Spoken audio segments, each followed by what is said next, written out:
Breaking news. Examples like Wagner PMC show how Putin has ruined Russia. Vladimir Putin, the current leader of Russia, has long touted himself as the person who restored the state's authority following the anarchy of the 1990s.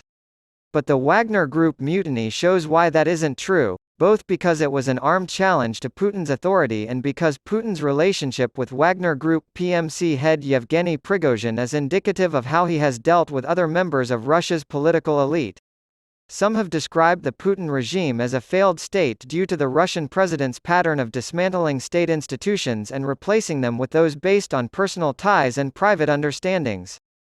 This further increases concerns about the post-Putin transition, during which the lack of cohesive institutions based on law and open practice could easily lead to a war of all against all, with force alone deciding the outcome. See Bagaisky, Failed State: A Guide to Russia's Rupture, 2022, for a masterful analysis of this topic. Most Western analysis of the Wagner uprising has concentrated on the events themselves rather than how Prigozhin and Putin's behavior provides an X-ray into the inner workings of the current Russian system of power. Instead, more and more Russian observers are zeroing in on this specific aspect of the situation. For references, check out novyagazeta.eu, June 27, Reforum.io, July 2, Svoboda, July 2, and Kasparov.ru, July 2. Ilya Matveyev, a Russian scholar who now teaches at the University of California, Berkeley, offers one of the most nuanced and thorough of these analyses on the Important Stories portal, iStories. Media, June 27. He claims that Prigozhin's PMC and its actions are not the anomaly that many assume them to be, but rather show how the pursuit of a personalist dictatorship by Putin has displaced not only the Russian military but the Russian state itself. The Russian state, as Matveyev sees it, is not organized according to the norms of a functional state but rather as a giant set of privatized and semi-privatized institutions that are related to one another and to the Kremlin on the basis of this reality. The Russian scholar claims that when Putin took office, he said, "Russia needs strong state power and must have it."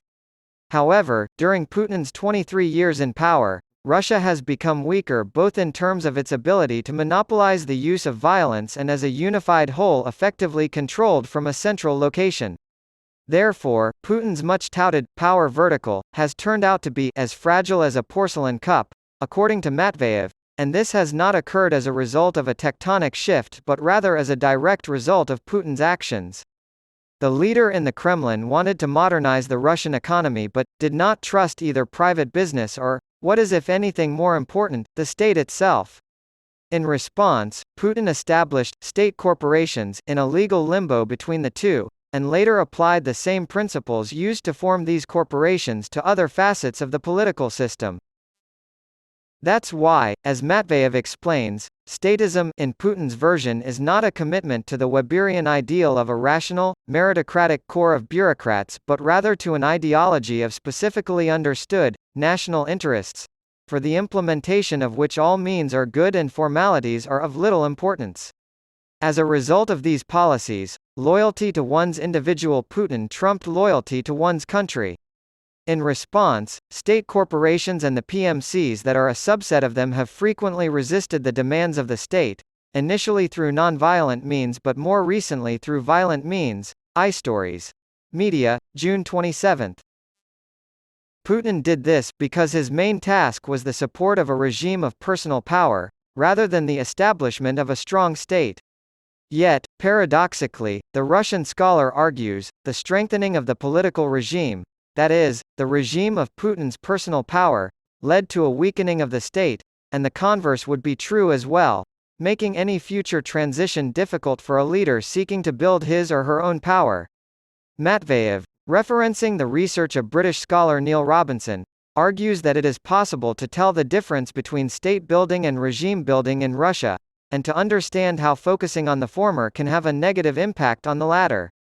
Except from the very beginning of his rule, Putin has focused on the latter rather than the former, and the result is the Prigozhin mutiny, which revealed the weakness of the Russian state, that Putin's own policies have generated.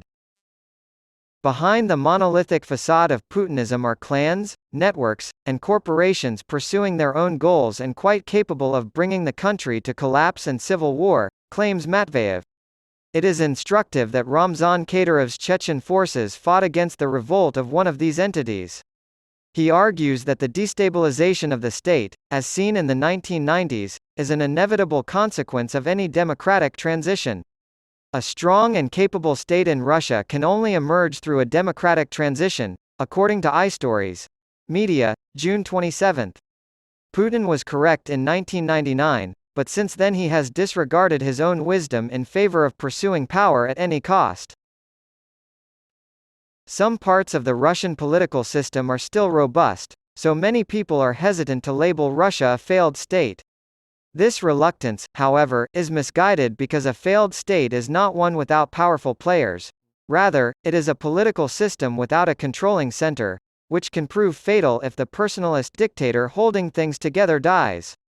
This author's 2004 article, Russia as a Failed State, Domestic Difficulties and Foreign Challenges, elaborates on the importance of drawing this distinction and why it is so pressing in the Russian case. Putin's destruction of the Russian state rather than its reconstruction will become increasingly central to discussions about the future of the Russian Federation as his power wanes in the wake of the Prigozhin mutiny and as his aging raises concerns about what he will leave behind.